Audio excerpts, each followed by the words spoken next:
예, 오늘 2020년 우리 또 10월 11일입니다. 예, 우리 주일 사부 예배 오신 모든 형제자매들을 다시 한번 주님의 이름으로 축복하며 또 환영합니다. 지난주 이제 화요일이었습니다. 예, 제가 목사 안수식이 있었고요. 예, 오늘 또 목사로서 처음 여러분 앞에 이제 또 말씀을 함께 나누게 되었는데요. 제가 이제 목사 안수를 받으면서 또 지인들한테 소식도 알릴 겸 SNS에다가 또 장문에 좀 긴 글을 썼는데 읽으신 분도 있겠지만 사실은 목사라는 이 두 글자가 참 가볍지만은 않잖아요. 예. 제 인생에서 이 두 글자를 피하기 위해서 열심히 애써왔던 인생인데 결국은 또 돌고 돌아서 또 하나님 부르심을 받아서 이제 이 목사가 되었습니다. 하지만 이제 여전히 제 마음에는 내가 이 두 글자, 이 목사라는 이 두 글자를 내가 평생 잘 지고 감당하며 살 수 있을까? 이제 이런 걱정이 되거든요. 그래서 여러분 앞으로도 또 저를 위해서 많이 기도해 주시고요. 무엇보다도 참 제 마음속에 다른 어느 때보다도 우리 에바다 다윗 지체들과 함께 있을 때에 제가 목사 안수를 받게 돼서 참 감사하다, 이제 이런 마음이 있고, 또 여러분이 이제 좋은 목사는 좋은 성도들이 만든다는 말이 있습니다. 그래서 이미 지금도 여러분이 좋은 성도들이지만 그렇기 때문에 긴 설교도 들어주시고 또 항상 저를 격려해 주시고, 이제 여러분 이미 좋은 성도들이지만 또 앞으로도 제가 좋은 목사가 될 수 있도록 또 여러분도 좋은 성도, 우리 좋은 청년들로 함께 갈 수 있기를 주 예수님의 이름으로 소망하며 축원합니다. 아멘. 아울러서 이제 아까 대표 기도도 그렇고 저도 기도했지만 여러분 이제 특별 새벽 기도회가 오늘부터 시작이 되었습니다. 오늘 또 보니까 많은 지체들, 생각보다 많은 지체들이 나와서 함께 새벽을 깨워 기도했는데요.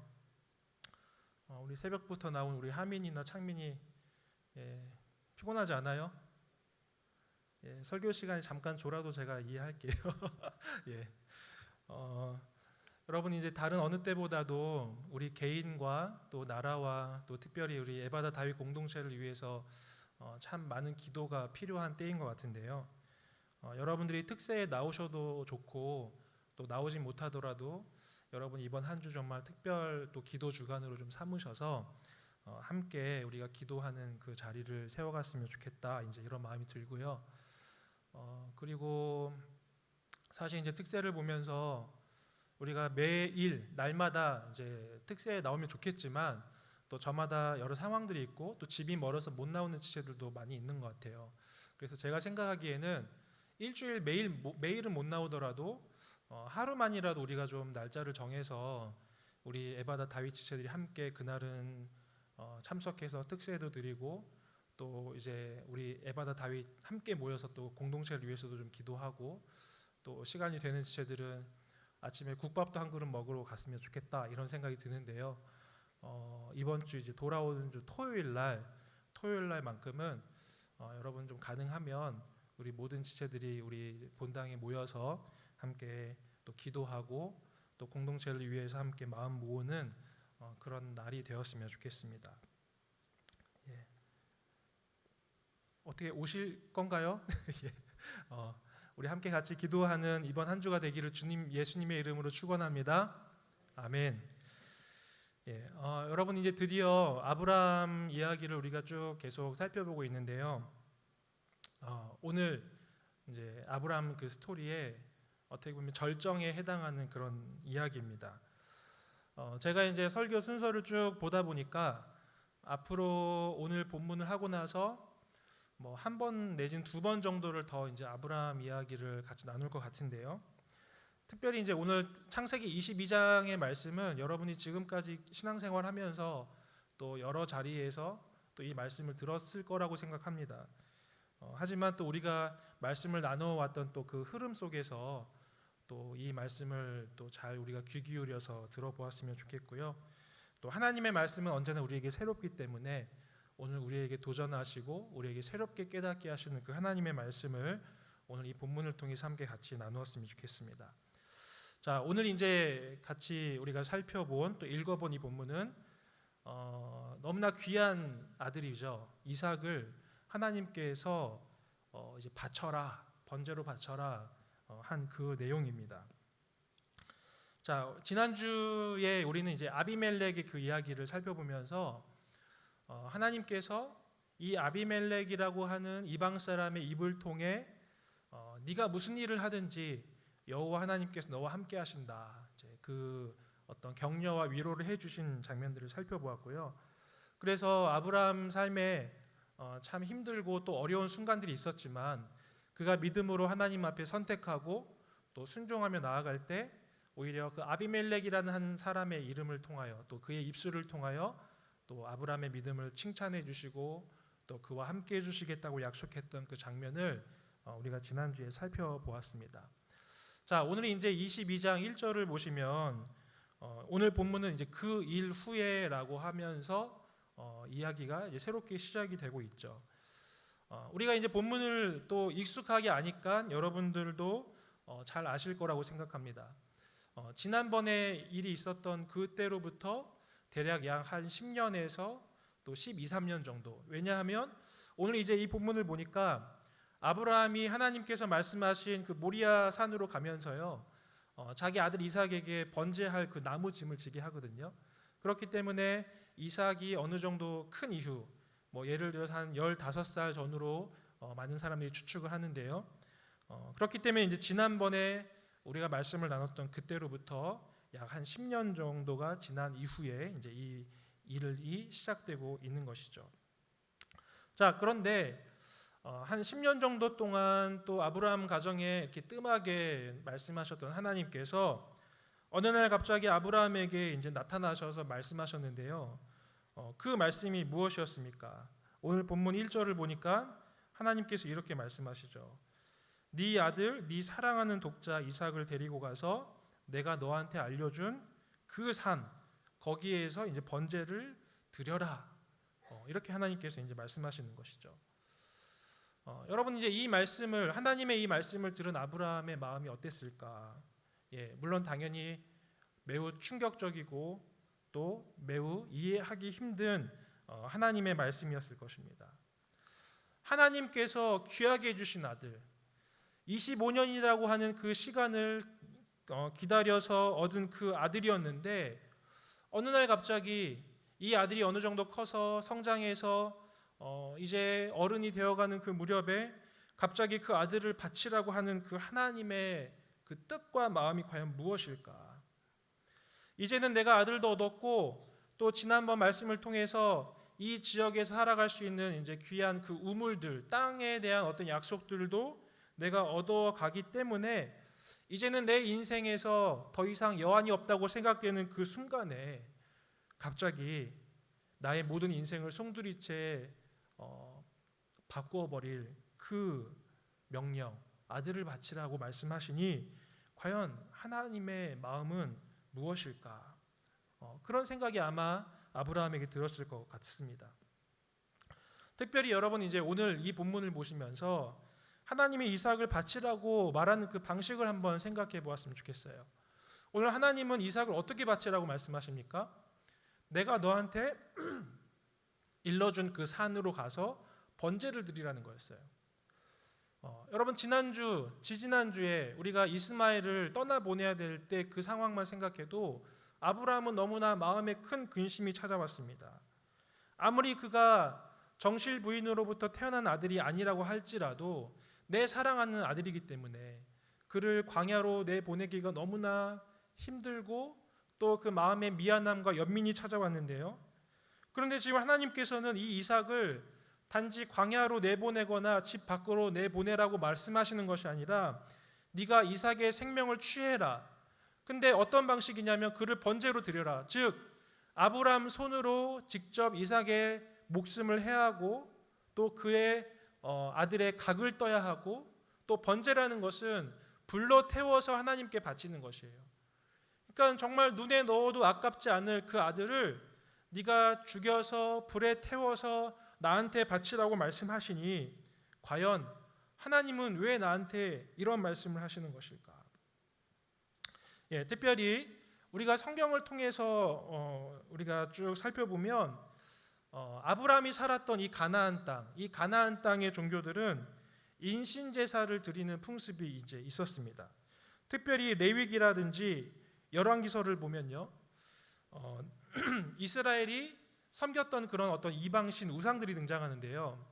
특별히 이제 몰렉이라고 하는 신 혹은 그모스라고 하는 그 신은 어린아이들을 바쳐서 불에 태워드리는 걸로 아주 유명한 그런 종교였었어요. 그래서 레위기 20장 2절에서 5절을 보면 하나님께서 제일 싫어하는 것이 뭐냐?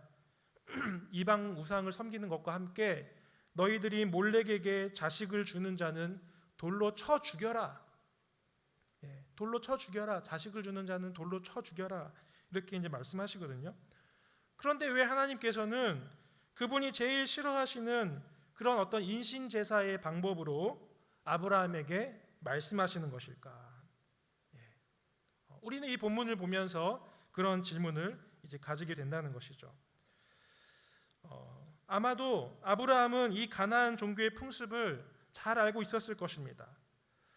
그렇지만 아브라함이 지금까지 35년여의 그 인생을 살면서 하나님을 경험하고 또 하나님이 어떤 분이신지를 경험했던 것들과 비추어 보았을 때 하나님의 명령이 도무지 아브라함 가운데 이해가 되지 않았을 것입니다. 또 이삭은 어떤 존재입니까? 내 사랑하는 아들이기도 하지만 하나님께서 약속으로 주신 약속의 자손입니다. 이삭은 정말로 하나님께서 주신 자손이었습니다. 100세에 내 몸이 죽은 것과 같은 그때에 하나님께서 이 아들을 주셨고 또 애굽 시절에서도 그렇지만 또 그랄에서도 이 아들을 낳지 못할 뻔한 모든 상황 속에서 하나님의 주권적인 개입으로 말미암아 하나님께서 주신 아들, 그 약속을 이루어갈 씨로 주신 아들이 바로 이삭인 것이죠. 그런데 이 이삭을 바치라니 하나님은 어떤 뜻과 계획을 가진 것일까? 그것이 아마 이 본문을 접하는 저와 또 이 본문 속에서의 아브라함의 마음이지 않았을까 싶습니다. 여러분, 우리는 신앙생활을 하면서 때때로 이러한 이해할 수 없는 하나님을 우리는 마주대하게 됩니다. 우리의 신앙의 연수가 지속되고 또 하나님과의 관계가 엎치락 뒤치락 하는 그런 어떤 관계 속에서 내가 이제는 하나님을 어느 정도 좀 알게 되었다. 하나님이 어떤 분이신지를 내가 좀 알게 되었다고 생각하지만 또 어느 순간에 과연 하나님은 왜 나한테 이런 것일까? 도저히 하나님의 뜻이 무엇인지, 하나님 그분이 어떤 분이신지 나는 도저히 알 수 없다라고 고백하는 순간들이 빈번하게 우리의 삶에 찾아옵니다. 특별히 고난 속에 있을 때, 또 하나님께서 내 인생에서 가장 소중한 것을 빼앗아 가거나 내놓으라고 요구하시는 것 같을 때 우리는 하나님 앞에서 주님 저에게 왜 이러시는 것입니까? 우리는 그렇게 하나님 앞에 묻고 질문하게 되죠. 여러분, 그런데 그럴 때에는 사실은 내가 지금까지 알고 있던 신학적이거나 또 교리적인 하나님에 대한 지식이 사실은 무용합니다. 그렇게 큰 의미가 없습니다. 내가 하나님이 어떤 분이신지를 알고 많은 배움과 지식을 가졌다고는 하나 내 삶에 경험되는 그 모순 속에서 우리는 때론 방황하기도 하고 또 깊은 그 어둠의 밤을 지나기도 하는 것이죠. 특별히 오늘 본문을 보면 어떻습니까? 하나님께서 주신 그 명령은 당장 10계명 제6계명이죠. 살인하지 말라와 배치되는 이 명령인데 왜 하나님께서는 또 지금까지 자기가 해오셨던 일들을 이렇게 뒤엎어 가는 것일까? 여러분, 그래서 실존주의 철학자 중에 키에르케고르라고 하는 사람이 있습니다. 그 철학자가 이 아브라함과 이삭의 그 이야기의 기초에서 공포와 전율이라고 하는 책을 썼는데요. 거기에서 이제 이 철학자는 이렇게 얘기했습니다. 신앙이란 그렇기 때문에 비이성적이고 불합리한 것이다. 신앙이란 비이성적이고 불합리한 것이다. 그 철학자가 이렇게 얘기했어요. 그렇지만 여러분, 저는 오늘 이 본문을 통해서 비록 불합리해 보이고 우리가 하나님에 대해서 이해할 수 없어 보이는 그 순간에도 우리는 그 앞에서 어떻게 반응하며 어떤 길을 찾아 나가야 되는지를 우리는 아브라함을 통해 한번 생각해 볼 수 있다고 생각합니다. 내가 지금은 또 내가 현재에는 하나님의 뜻과 그분 자체를 다 이해할 수 없지만 우리는 오늘 아브라함처럼 하나님을 신뢰할 수 있다라는 것이죠. 여러분이 지금까지 이제 성경 말씀을 또 특별히 이 본문을 보시면서 아마 그런 설교를 많이 들으셨을 것입니다. 이 본문에서의 강조점이 아브라함의 순종이다. 특별히 왜 아브라함이 믿음의 조상이 되었는가? 하나님의 명령에 순종했기 때문이다. 그래서 그 순종 때문에 아브라함은 하나님께 인정을 받았고 또 믿음의 조상이 되었고 또 하나님께 복을 받았다. 그렇기 때문에 여러분들도 이해가 되지 않아도 주님께서 말씀하실 때 우리는 아멘으로 순종해야 됩니다. 아마 이런 종류의 설교를 여러분이 들으셨을 것입니다. 저는 이 설교 맞다고 생각합니다. 하지만 우리가 하나님 앞에 순종함에 있어서 어떠한 순종이어야 할 것이냐, 또 그 순종으로 나아가는 그 과정이 우리에게서 어떤 과정으로 일어나야 할 것이냐를 여러분들과 좀 더 깊이 생각해 보기를 원한다는 것이죠. 여러분, 저는 여러분에게 이렇게 이야기하고 싶은데요. 우리가 보이는 순종, 어떻게 보면 맹목적인 순종, 그리고 또 다른 말로는 종교적인 열광주의, 맹목적인 순종, 종교적인 열광주의와 우리가 진짜 하나님을 신뢰함 속에서 선택하는 그 순종을 저는 구별해야 된다고 생각합니다.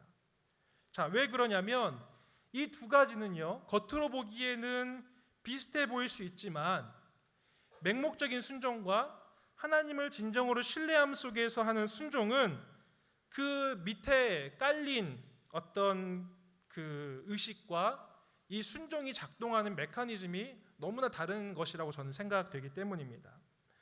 자, 먼저 맹목적인 순종, 그리고 그런 어떤 그 맹목적인 순종 속에서 나오는 종교적 열광주의는 그것이 왜 문제이냐면요, 사실은 자기 자신을 위한 것일 때가 너무 많다는 것이죠.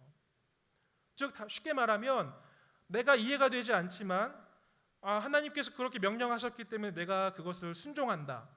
그런데 그 순종이라는 것이 그 순종을 통해서 내가 원하는 것을 얻기를 바라거나 또 그 순종을 통해서 뭔가 하나님이 나에게 보상해 주실 것을 더 기대하거나 아니면 또 나의 어떤 욕망과 나의 생각들을 더 이제 추구하는 방향으로 그 순종이 진행될 수 있다라는 것입니다. 자, 그렇지만 오늘 이 본문에서 아브라함이 보이는 순종, 그것은 저는 신뢰를 바탕으로 한 순종이라고 생각되는데요. 신뢰를 바탕으로 한 순종은 어떤 과정 속에서 이루어지냐면 내가 지금은 다 이해되지 않지만 하나님께서 내 인생과 내 삶 속에서 역사해 오셨던 것들, 행해 오셨던 것들을 내가 쭉 반추하면서 그 하나님의 성품의 기초에서 나를 드리고 하나님의 말씀 가운데로 나아가는 것이라는 것이죠. 하나님을 신뢰함 속에서 하나님께 나를 믿고 맡기는 거라는 것입니다. 자, 예를 들어서 제가 이제 이 본문을 보면서 이제 그런 과거에 이제 생각이 났는데요. 제가 이제 학생 때 저를 지도해 주셨던 저희 이제 선교단체 간사님이 계셨어요. 그 간사님은 이제 자매 간사님이셨는데요. 다소 이게 직관적인 그 부분을 가지고 계셔가지고 약간 선무당 같은 그런 말을 저한테 툭툭 이제 던지는 그런 이제 스타일이셨는데, 그래서 제가 이제 이 간사님한테 참 많이 혼나기도 하고, 용음아, 너는 이제 이런 부분이 있는 것 같아라면서 이제 때로는 직면도 당하고, 또 그래서 이제 네가 그 부분을 가지고 기도해라 이렇게 이제 얘기를 들었는데요. 처음에는 제가 그분에 대해서 이제 신뢰하지 못했을 때에는 왜 간사님이 나한테 이제 그런 얘기를 하는지를 잘 이해를 못했어요. 간사님이 나한테 하는 얘기가 나도 이해도 안 되고 이게 뭘 원하는 건지도 이제 이해가 안 됐는데, 시간이 지나고 제가 그분과 관계를 맺어가면서 간사님이 그 누구보다도 나를 정말 진정으로 사랑하고 나에 대해서 고민하고 나에 대해서 생각하는 것들을 쉽게 얘기하는 분이 아니구나라는 것을 제가 어느 순간 받아들였을 때, 제가 그분이 하는 이야기들, 그분이 하는 겉면과 직면들이 때로 이해가 되지 않더라도 그 사랑 속에서, 그 사랑에 대한 신뢰 속에서 제가 그 말을 잘 경청하고 또 그 내용들을 가지고 기도해 이제 가는 것이죠. 그래서 그때 당시에는 이제 제가 그 내용과 그 말의 의미를 모르는데요. 근데 신기하게도 한 6개월 정도 이제 그 화두를 가지고 제가 이제 계속 기도를 하다 보면 어느 순간 간사님이 나의 이런 모습에 대해서 말씀하셨었구나 깨닫게 되는 순간이 있다는 것입니다. 여러분, 아브라함이 하나님 앞에서 보인 순종도 이와 같다고 저는 생각합니다. 하나님께서 아브라함에게 베풀으셨던 그 은혜와 사랑들을 그가 기억하면서 내가 지금은 다 이해되지 못하지만 그 하나님의 사랑, 또 하나님께서 나에게 말씀하시는 것에서는 실수와 실패가 없다라는 그 신뢰 속에서 그가 믿음의 고백과 순종으로 나아가는 것이죠. 자, 여러분, 그렇기 때문에 신앙이란요, 저는 매 순간 합리적이고 이성적인 것이라고 생각합니다. 물론 신앙에서 우리의 이해의 영역을 초월하는 부분들이 있다는 것을 인정해야 됩니다. 하나님의 신비에 속하는 그 영역들이 분명히 우리의 신앙생활 속에는 있습니다. 내가 다 이해할 수 없는 부분들. 그렇지만 우리가 어떤 선택을 하고 어떤 판단을 한다라는 것은 모두 다 우리의 이성적인 활동이고요. 그리고 또 저와 여러분을 보시면 알지만 우리는 우리의 마음에서 납득이 되고 이해가 되지 않으면 움직이지 않는 그런 존재들인 것이죠. 그래서 우리에게 하나님의 이해할 수 없는 부분이 찾아왔을 때에 우리는 그것을 무턱대고 그냥 그 어떤 문자 그대로를 따르기보다는 저는 그 하나님의 말씀의 참된 의미가 무엇인지를 깊이 고민하고 또 우리의 고민의 끝까지, 우리가 고민할 수 있는 데까지 그 고민을 밀어붙여보고 그래도 내가 그 하나님의 말씀의 뜻을 이해할 수 없다라는 판단이 들었을 때에는 우리가 하나님의 그 성품과 나와 하나님과 맺어왔던 그 관계들을 속에서 그 미지의 영역으로 우리가 믿음의 한 걸음을 내딛어야 된다는 것, 그것이 바로 오늘 이 본문에서 아브라함이 보이는 모습이라는 생각이 듭니다. 여러분, 그래서 제가 이제 우리 에바다 다윗 여러분들에게 지금까지도 그래왔고 앞으로도 제가 계속 강조하고 싶은 것은 무엇이냐면요, 여러분, 우리의 신앙은 고민하는 신앙, 질문하는 신앙이 되어야 된다는 것이에요. 우리의 삶을 두고 그것이 하나님의 말씀이 무슨 뜻인지를 우리는 물어가고, 하지만 또한 초월의 영역 속에 있는 것들을 인정하면서, 하지만 날마다 우리가 겸손한 마음으로 또 하나님 앞에서 배워가는 자세로 우리가 주님 앞에 끊임없이 날마다 나아가야 된다는 것이죠. 사랑하는 형제자매 여러분, 우리가 수십 년 동안 혹은 수년 동안 우리가 신앙생활을 하지만 왜 우리의 삶이 변화되지 않고 우리의 마음이 변화되지 않는 것입니까? 왜 우리가 성장하지 못하는 것입니까? 그것은요, 우리 마음에서 그 부분들을 제대로 납득하고 이해하지 못하기 때문이에요. 왜 우리의 신앙이 성장하지 않느냐면, 왜 그래서 우리의 삶이 신앙과 불신앙 그 사이의 언저리에 있냐면, 우리가 우리 마음속에 일어나는 질문들에 대해서 정직하게 고민하고 씨름하지 않기 때문인 것이죠. 그렇기 때문에 우리는 주님의 길로 우리가 잘 나아가지지 않는 그런 모습이지 않을까, 그런 생각이 들었습니다. 자, 여러분, 다시 아브라함 이야기로 돌아가서요, 아브라함을 다시 한번 보았으면 좋겠습니다. 아브라함은 하나님의 명령을 듣고 그가 이제 혼란스러웠을 것입니다. 며칠 동안 하나님의 말씀이 무슨 뜻인지를 그는 물었을 것입니다. 자, 그렇지만 그 며칠의 시간을 보내고 나서 아브라함이 보인 행동이 무엇인지를 함께 같이 살펴보았으면 좋겠는데요. 자, 우리 3절을 같이 한번 읽어볼까요? 3절 같이 한번 읽어보겠습니다. 시작. 아브라함이 아침에 일찍이 일어나 나귀의 안장을 지우고 두 종과 그의 아들 이삭을 데리고 번제에 쓸 나무를 쪼개어 가지고 떠나 하나님이 자기에게 일러주신 곳으로 가더니. 자, 이제 3절을 보면요, 아브라함이 한 행동에 대해서 이제 묘사하기 시작합니다. 자, 제일 먼저 묘사하는 것은요, 아브라함이 아침에 일찍 일어나 이렇게 기록하고 있어요. 자, 여러분 어디서 많이 본 구절 아닌가요? 예. 우리가 아브라함의 인생을 쭉 살펴보았기 때문에 이 작은 어떤 변화에도 우리가 캐치를 할 수가 있는데요. 아브라함이 일찍 일어나서 뭔가를 한다라는 것은 그가 고민하다가 그 고민의 결론을 내리고 무엇인가를 결단할 때 보이는 모습이라는 것이죠. 이스마엘 문제에 있어서도 아브라함이 근심하다가 하나님의 말씀을 듣고 그가 보인 반응은 뭡니까? 그가 아침 일찍 일어나 가죽 부대와 떡을 하갈과 이스마엘에게 주더라 이렇게 얘기했어요. 자, 그런데 이제 계속 이어지는 설명을 보면요, 그렇습니다.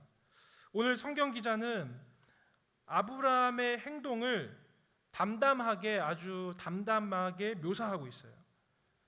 오히려 저는 이 본문을 보면서 더 신기하다고 생각이 됐는데요. 3절 이후부터는 아브라함의 감정이 잘 느껴지지가 않아요. 그냥 아브라함이 어떻게 보면 아무 감정 없이 그가 뭘 행했고 뭘 했다 이렇게 이제 기록하고 있는 것이죠. 자, 그래서 아브라함과 이삭 또 그들을 보필하는 두 종이 동행해서 이제 길을 떠나게 됩니다. 그들은 3일 길을 떠났습니다.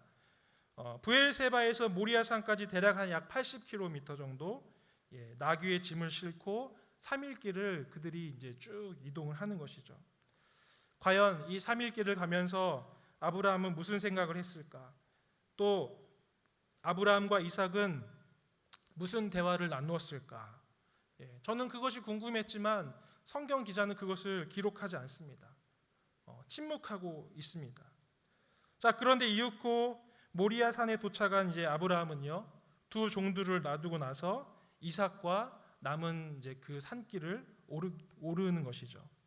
내가 가서 이 아이와 예배하고 올 테니 너희들은 여기서 기다려라. 이제 종들을 대기시켜 놓고 그렇게 이제 아브라함과 이삭은 그 남은 길을 걸어서 올라가기 시작합니다. 두 부자는 말없이 그 길을 올라갑니다. 대신 아브라함의 손에는 불과 칼이 그 손에 들려 있죠. 아들은 아무것도 모르지만 아버지는 그 아들을 해할 그 불과 칼을 들고 이 두 부자는 산을 오르고 있습니다. 자, 그러다가 이제 이삭이 아버지께 묻습니다. 아버지, 그래 이삭아, 내가 여기 있다. 아버지, 한 가지 여쭤볼 게 있는데요. 그래, 그게 뭔데? 불하고요 나무는 우리가 여기 이제 이렇게 가져가지만 아버지, 번제할 어린 양은 어디에 있죠? 자, 그런데 그때 이제 아브라함이 뭐라고 합니까? 우리 8절을 같이 한번 봤으면 좋겠는데요. 자, 8절에서 아브라함이 이렇게 이야기합니다. 아브라함이 이르되 내 아들아, 번제할 어린 양은 하나님이 자기를 위하여 친히 준비하시니라 하고 두 사람이 함께 나아가서. 자, 사랑하는 여러분, 저는 여기에서 그 아브라함이 고민했고 그가 내린 결론이 무엇인지 그 해답이 여기 있다고 생각합니다. 아브라함은 하나님의 명령을 듣고 그는 때로는 고민했고 혼란스러웠지만 그가 내린 결론이 무엇이었는가? 하나님께서 번제할 어린 양을 준비하실 것이다. 그가 내린 결론은 바로 이것이라는 것입니다. 물론 이 대답은 어린 아들의 그 질문에 대한 대답이었습니다. 우리는 제3자의 관점에서 이 스토리를 전체를 알고 있기 때문에 그들이 산에 올라가면 그 수풀에 걸려있는 양이 있고 이삭 대신에 그 양을 바칠 것을 우리는 알고 있지만 이 성경 이야기 속에서의 아브라함은 그 상황을 모르고 있는 것이에요. 하지만 이 아브라함의 대답 속에서 우리가 알 수 있는 것은 그가 비록 어떤 일이 그 산 꼭대기에서 일어날지 알 수는 없었지만 하나님께서 분명히 그 뜻과 계획을 가지고 계신다는 것을 그는 믿고 그 하나님의 뜻에 순종함으로 올라갔다는 것이죠. 왜? 내가 지금까지 경험한 하나님으로 미루어 보았을 때 하나님의 약속은 하나님께서 이루실 것이다. 이삭이 누구인가? 약속의 자손이다. 그런데 이 이삭이 죽으면 누구에게 손해인가? 예, 아브라함 자신에게도 손해가 되는 일이지만 여러분, 이삭이 죽으면 누구에게 손해입니까? 바로 이 약속을 이루어 가시고 하나님의 나라를 이루어 가실 하나님께 가장 손해가 되는 일이 바로 이삭이 죽는 일이었어요. 아브라함은 바로 그것을 생각한 것입니다. 내 아들 이삭은 나 아브라함의 개인의 아들일 뿐만 아니라 하나님의 약속과 그 하나님의 계획을 이루어가는 중요한 주춧돌, 중요한 키라는 것을 그는 알고 이해하고 있었던 것이죠. 그래서 아브라함은 하나님께서 비록 나에게 지금 이 모순적인 상황을 허락하시고 이런 불합리한 요구를 하시지만 그분은 절대로 이 이삭을 그냥 포기하실 분이 아니라고 아브라함은 굳게 믿고 그 믿음 속에서 오늘 이 모리아산을 오르고 있다라고 생각합니다. 물론 아브라함이 부활 신앙을 가지고 있었는지, 그래서 그 이삭을 죽였을 때 하나님께서 그 이삭을 다시금 부활시킬 것이라고까지 믿었는지는 우리 알 수는 없지만 히브리서 11장 18절과 19절을 보면 히브리서 기자는 이렇게 얘기합니다. 아브라함이 능히 이삭을 죽은 자 가운데서 살리실 것을 생각했다. 사랑하는 여러분, 저는 이것이 오늘 이 본문 속에서 보이는 아브라함의 믿음이자 아브라함의 결단이자 아브라함의 순종의 내용이라고 생각합니다. 그는 맹목적으로 하나님을 따르고 하나님의 말씀에 순종한 것이 아니라 그는 처음부터 끝까지 하나님의 약속을 신뢰함 속에서 하나님의 명령에 순종한 것이요, 또 그 약속 안에서 자신을 하나님의 신뢰함 가운데 자신을 주님께 던진 것, 그것이 바로 오늘 아브라함이 보이는 그 순종의 내용, 순종의 모습이라고 생각합니다. 자, 그렇다면 이제 우리가 이 본문을 보면서 또다시 질문해 보아야 될 것은 바로 이것입니다. 하나님은 왜 이런 상황을 아브라함에게 허락하시는 것일까? 하나님은 왜 이런 방식으로 아브라함을 다루시려는 것일까? 자, 그 질문에 대한 첫 번째 대답은요, 오늘 본문 1절에 있죠. 오늘 본문 1절에 뭐라고 되어 있습니까? 그 일 후에 하나님이 아브라함을 시험하시려고, 하나님께서는 아브라함을 시험하기 위해서 지금 이 명령을 내리고 있다고 창세기 저자는 기록하고 있어요. 그런데 하나님은 무엇을 시험하려고 하셨는가? 거기에 대한 대답이 이제 또 12절에 있는데요. 아브라함이 이삭을 가차없이 내려치려고 할 때 그때 하나님이 아브라함아 아브라함아 다급하게 외치시면서 뭐라고 얘기하시죠? 네가 네 아들 네 독자까지도 내게 아끼지 아니하였으니 내가 이제야 네가 하나님을 경외하는 줄을 내가 아노라. 바로 하나님께서 시험하시고자 했던 것은 바로 이것입니다.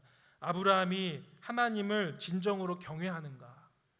아브라함이 진정으로 나를 경외하고 나를 사랑하는가? 하나님께서는 그것을 시험하기 위해서 이 상황을 허락하셨다는 것이죠. 사랑하는 여러분, 저는 하나님께서 동일하게 저와 여러분에게도 물으신다라고 생각하는데요. 하나님이 아브라함에게 확인하고 싶었던 것이 아브라함이 주님께서 주시는 그 무엇 때문에 따르는가, 아니면 하나님 자체를 따르는가라고 질문했던 것처럼 우리에게도 오늘날 동일하게 우리가 주님을 믿고 주님을 섬기고 따르는 그 이유에 대해서 저와 여러분에게 물으신다고 생각합니다. 물론 우리는 입술로는 그렇게 고백하죠.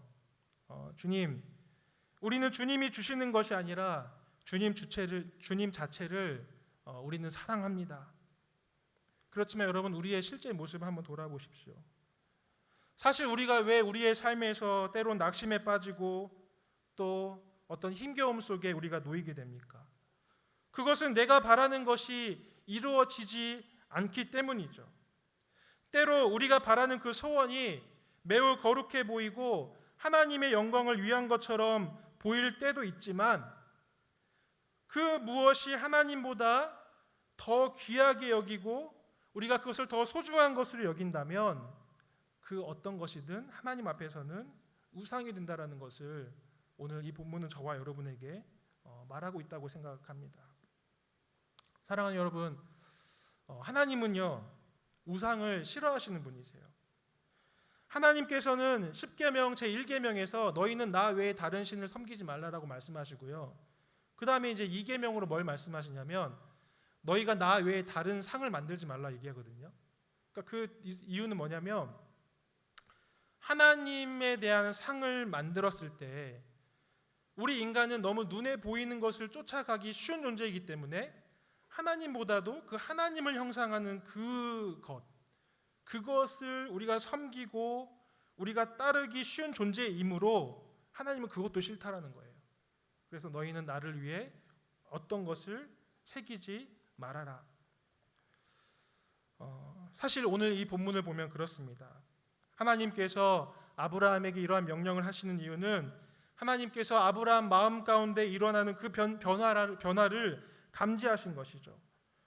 무엇입니까? 이삭은 하나님의 주신 약속의 아들이지만 그래서 아브라함은 이삭을 통해서 하나님을 바라봐야 하고 또 하나님 주신 은혜를 생각해야 되고 하나님이 주신 그 약속을 붙들어야 되지만 어느 순간 보니 아브라함 마음속에 그 하나님의 약속과 하나님 나라보다도 이삭이 더 소중하게 된 상황이 놓이게 되었다는 것. 그렇기 때문에 오늘 본문에서 하나님은 그 이삭을 말씀하실 때 뭐라고 얘기합니까? 네 아들, 네 사랑하는 독자 이삭을 나에게 주라는 것입니다. 바로 하나님이 주신 그 약속마저도 아브라함에게 우상이 되어버린 것이죠. 사랑하는 우리 형제자매 여러분, 방금 전 제가 앞에서 때로는 거룩해 보이는 것, 또 때로는 하나님 앞에서 또 하나님을 위한 것들도 우리에게 우상이 될 수 있다라는 것을 나누었습니다. 저는 최근에 한국 사회와 또 한국 이 교회 안에 일어나는 어떤 일련의 일들을 보면서 그런 생각이 이제 들었어요. 지난주에도 제가 비슷한 나눔을 했지만 지난 수십 년 동안 어쩌면 교회의 성장이라든지 또 어떤 부흥이라고 하는 것이 우리에게 있어서 우상이 되어버린 것은 아니었을까. 여러분, 하나님께서 우리 대한민국과 우리 조국교회에 놀랍도록 또 차고 넘치는 은혜를 주셔서 우리가 참 많은 경제 성장을 이루었고 또 선교지였던 교회가 이제는 세계 선교사 파송 2위의 그런 국가가 되었어요. 그래서 우리는 곧 대한민국의 복음화가 이루어질 것이라고 생각했고 기독교가 사회의 다수가 될 것이라고 생각했고 그래서 우리가 세계 선교의 그 놀라운 일들을 더 잘 감당하기 위해서는 하나님께 교회의 성장을 달라고 또 부흥을 달라고 우리가 그렇게 기도해 왔습니다. 그렇지만 오늘 이 본문을 보면서 저는 그런 질문을 하게 되었어요. 우리의 외형적인 성장만큼이나 우리 안에 하나님을 더욱 사랑하고 예수님을 더욱 사랑하는 그 깊이가 우리 가운데 깊어졌는가? 하나님만 바라보면서 올곧게 그 한 길을 가는 사람들이 우리 안에서 날마다 세워져 가고 있고 또 그 역사가 일어나고 있는가? 저는 그런 질문을 해보게 되었습니다. 며칠 전에도 이제 신대원에서 함께 가깝게 지내던 이제 전도사님 한 분과 제가 통화할 일이 있었는데요. 그분이 이제 사역하는 교회가 저희 교회하고 되게 이제 비슷한 규모의 교회예요. 그래서 이제 제가 코로나로 인한 또 청년부 상황은 어떤지, 또 청년부 훈련이나 또 예배 부분은 어떻게 이제 하고 있는지를 궁금해서 이제 제가 연락을 해봤는데 그때 이제 그 전도사님이 이런 얘기를 하셨어요. 목사님, 저는 우리 청년들에게 늘 그런 말을 합니다. 저는 우리 청년부가 외형적으로 성장하고 많은 것들을 감당하기보다도 저는 늘 항상 우리 청년들에게 이야기하는 것이 나는 너희들이 예수의 제자가 되기를 원한다. 예수의 제자란 무엇인가? 내가 받은 복음을 감사하고 또한 그 복음을 다른 사람들에게 흘려보내고 또 하나님 앞에서 늘 겸손하고 진지한 마음으로 또 그 배움의 자세를 잃지 않고 평생 하나님 앞에서 그 복음의 깊이를 더 알아가는 것. 그래서 예수 그리스도를 더 사랑하는 사람들을 나는 세우기를 원한다. 그런 얘기를 우리 청년들에게 자주 합니다. 그러면서 이제 이분이 하셨던 얘기가요. 그래서 저는 우리 청년부에서 그런 사람이 2-3명이 나온다 할지라도 저는 제가 할 일을 다 했다고 생각합니다. 이제 이런 얘기를 하셨어요. 저도 그 말을 들으면서 그렇죠. 우리가 가야 할 길이 바로 그것이죠. 그러면서 제 마음속에 저와 여러분이 어떤 길을 가야 할 것인가 그것을 다시 한번 마음에 새기게 되었던 그런 일이 있습니다. 여러분 지난주에 제가 이제 예배를 드릴 때 혹시 눈치챈 우리 지체들이 있는지 모르겠는데요.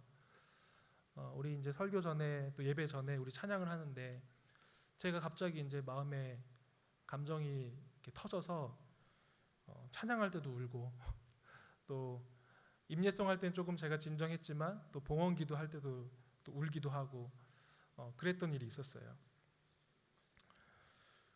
그때 이제 예배를 마치고 제가 하루 쭉 이렇게 하루를 보내면서 과연 어떤 부분에서 내 마음의 감정과 마음이 이제 건드려졌길래 내가 그때 이렇게 그런 반응이 했을까 스스로에게 이제 묻고 생각해봤는데요. 그때 이제 우리가 함께 불렀던 찬양 중에 이런 찬양이 있었어요. 예수님만을 더욱 사랑, 날이 갈수록 더욱 사랑, 고난이 와도 더욱 사랑, 내 삶의 고백 더욱 사랑, 주님 한 분만 더욱 사랑, 그 무엇보다 더욱 사랑, 그 누구보다 더욱 사랑, 내 영의 고백 더욱 사랑. 주일 밤에 제가 이제 홀로 앉아서 다시 한번 이 찬양을 부르면서 이제 묵상을 하는데요. 그런 마음 때문이었던 것 같아요. 이 찬양을 부르는데 그 순간 갑자기 제 마음속에 하나님께서 저와 우리 지체들을 너무나 사랑하신다는 그런 마음이 들었고요. 하지만 또 그 찬양 앞에서 내가 그 찬양의 고백만큼 하나님 앞에 내가 살아가지 못한다는 그 부끄러움과 또 하지만 그 찬양의 고백처럼 내가 살고 싶다라는 그 마음, 그 여러 가지 감정들이 뒤섞여서 제가 그 마음들이 이제 이렇게 제 어떤 감정들을 건드렸던 것 같더라고요. 그런데 그때 이제 예배 중에 어떤 제 마음에 잔잔한 음성과 감동이 있었냐면 그런 마음이 들었어요. 어떤 거였냐면 그래, 그거면 됐다.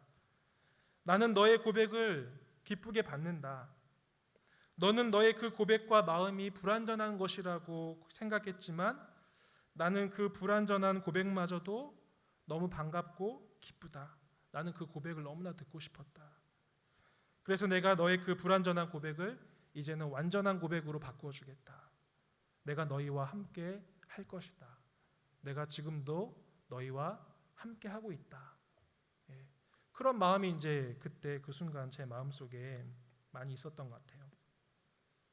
그래서 제가 이번 한 주를 살면서도 그때를 생각하고 또 그 찬양을 들으면서 이제 한 주를 쭉 보냈는데 일주일 동안 또 순간순간 참 마음이 울컥할 때도 있고 그런 부족한 우리를 하나님 받으시는구나, 또 나의 고백을 기뻐하시는구나, 이제 이런 생각을 또 하면서 한 주를 보냈는데요. 그런데 이제 제가 한 주를 더 보내면서 더 깨닫게 되었던 그 마음들이 좀 더 있었는데요. 그거는 바로 그런 부분이었어요. 제가 이제 몇 주 전에 또 말씀을 통해서 설교를 나누면서 그런 나눔을 한 적이 있습니다. 최근에 이제 우리 지체들의 여러 상황들을 제가 보고 들으면서 이제 제 마음에 속상함이 있었다, 이제 이런 나눔을 한 적이 있잖아요. 그래서 하나님께 맡겨야 된다, 각 사람들이 하나님께 나아갈 수 있도록 내가 도와야 된다, 이제 이런 것들을 나누었는데, 근데 한 주를 보내면서 제가 제 마음을 돌아보니까 사실은 그때 제 마음 속에서 어떤 그 속상한 감정이 제가 생각했던 것보다 훨씬 더 이제 컸던 것 같았습니다. 사실 제가 이제 그 마음들을 돌아보니까 그런 생각이었는데요. 우리 지체들의 상황들을 들으면서 지체들이 처한 상황이 힘들고 준비한 것이 안 되어서 속상한 것도 있지만 사실은 제가 더 마음이 좀 안타깝고 또 속상했던 것은 우리 지체들이 저마다 그 마음이 힘겨운데 어디 나눌 것도 없고 또 혼자 그 무게를 홀로 지고 왔을 것을 제가 생각하니까 너무 마음이 아팠어요. 그러면서 스스로 부족하다고 생각하고 모든 것이 내 책임이다라고 생각하면서 그렇게 지내왔을 그 시간들을 생각하니까 제가 이제 참 마음이 이제 속상했었는데요. 그런데 이제 그때 예수님만을 더욱 사랑이라는 이 찬양을 부르는데 그런 마음이 들었던 것 같아요. 우리 지체들이 이 시간들을 좀 잘 믿음으로 통과했으면 좋겠는데, 그래서 우리의 상황들이 열리고 우리의 삶에 어떤 어려움들이 회복이 되고 또 준비한 것들을 잘 이루어가는 그런 일들이 있으면 좋겠는데, 그 찬양을 하는 순간 제 마음속에 우리가 얻을 진정한 축복은 내가 원하는 것을 얻는 것이 아니라, 그래서 취업이 되고 결혼이 열리고 그것도 주님이 주신 축복이지만 이 시간을 통해서 예수님만을 더욱 사랑하게 되는 것, 그것이 저와 우리 지체들이 누릴 진정한 축복이구나. 그래서 이제 그때 그 찬양을 하면서 주여, 우리 에바다 다윗 지체들이 날마다 어떤 상황 속에서라도 고난이 오더라도 주님을 날마다 더욱 사랑하는 그런 축복을 누리게 하여 주시옵소서. 그 기도를 제가 그때 이제 예배 때도 했던 것 같고 이번 한 주를 살면서도 계속 그런 고백을 했습니다. 사랑하는 여러분, 사실 주님이 저와 여러분에게 받고자 하는 것은 바로 그 마음이라고 생각합니다. 주님이 우리에게 주시는 그 무엇보다도 우리가 주님을 더 사랑하는 것. 그래서 오늘 본문에서 보면 아브라함이 이삭을 내리치려 할 때 오히려 더 당황하신 분이 하나님 아닙니까? 아브라함아, 아브라함아, 내가 이제야 네가 나를 경외하는 줄 알겠다. 아브라함아, 됐다. 이제 내가 진짜 너의 마음이 무엇인지를 알았다. 하나님께서는 그 아브라함의 마음을 받으셨고 그 마음을 인정하셨다는 것이죠. 사랑하는 여러분, 우리가 아브라함의 인생의 스토리를 쭉 계속 살펴보았지만 우리가 하나님의 마음을 알고 하나님도 그 우리의 마음을 알기까지 얼마나 오랜 시간이 필요했습니까? 아브라함도 처음에는 주님이 주신 그 무엇, 땅과 자손의 약속을 따라서 그가 주님을 따라왔다는 것이죠. 그러나 하나님의 약속이 더디게 이루어지고 또 하나님의 그 약속이 400년 이후에 이루어진다는 그 약속을 들으면서 아브라함의 마음이 상했고 그는 영혼의 긴 밤, 영혼의 긴 어두운 터널을 그는 통과해 왔습니다. 그러나 그 시간을 통해서 아브라함은 하나님이 어떤 분인지를 알게 되었고 하나님께서는 약속을 이루시는 분이시고 우리의 어떠함에도 불구하고 신실하게 우리를 인도해 오시는 분이라는 것을 아브라함은 깨닫게 되었다는 것이죠. 그런데 이제 오늘 이 본문에서 하나님이 아브라함에게 요구하신 것은 네가 나를 아는 것, 네가 내가 누구인지를 아는 것보다도 이제는 나도 너가 나를 그러한 마음으로 사랑하고 따르는지를 나는 알고 싶다라는 것입니다. 그래서 그 하나님의 요청 앞에 아브라함은 자신의 모든 존재를 다하여서 주님이 주시는 것보다도 내가 주님을 믿고 신뢰하며 사랑합니다. 내가 주님을 경외합니다. 그가 고백하며 반응하고 있는 것이죠. 여러분, 이제 아브라함이 오늘 이삭을 바쳤던 이 모리아산이요. 훗날에는 솔로몬이 여기에 이제 예루살렘 성전을 세우게 됩니다. 이 산에서 하나님께 예배를 드리고 이스라엘 백성들이 하나님과 만나는 그런 일들이 있고요. 그리고 그보다 더 훗날에는 이 모리아산 예루살렘 성전에서 이 예루살렘에서 바로 예수 그리스도께서 십자가를 지시고 돌아가시는 것, 그것이 바로 이 모리아산에서 이루어졌다는 것이죠. 오늘 본문을 보면 아브라함은 하나님께서 어린 양을 준비하셨다고 고백하지만 바로 예수 그리스도께서 어린 양으로 저와 여러분을 위해 번제물로 십자가에 들이신 바 되었다는 것입니다. 여러분, 그래서 이제는 우리는 그 예수 그리스도의 십자가를 보면서 우리의 고백, 저와 여러분의 고백이 바뀌어야 된다고 생각합니다. 오늘 본문을 보면 하나님이 그 아브라함의 믿음의 순종을 보면서 네가 이제야 나를 경외하는 줄 알겠다, 그렇게 고백한 것처럼 우리도 그 예수 그리스도의 십자가를 보면서 주여, 주님께서 사랑하시는 그 독자까지도 저와 우리에게 아끼지 아니하셨으니 주님이 저를 사랑하신 줄을 제가 아나이다. 그래서 우리는 그 십자가를 보면서 이렇게 고백하는 것이죠. 하나님이 세상을 이처럼 사랑하사 독생자를 주셨으니 이는 저를 믿는 자마다 멸망하지 않고 영생을 얻게 하려 하심이라. 이것을 믿으십니까? 아멘. 사랑하는 형제자매 여러분, 이제 말씀을 마치겠습니다. 오늘 이 본문을 보면서 우리 스스로에게 한번 질문해 보았으면 좋겠습니다.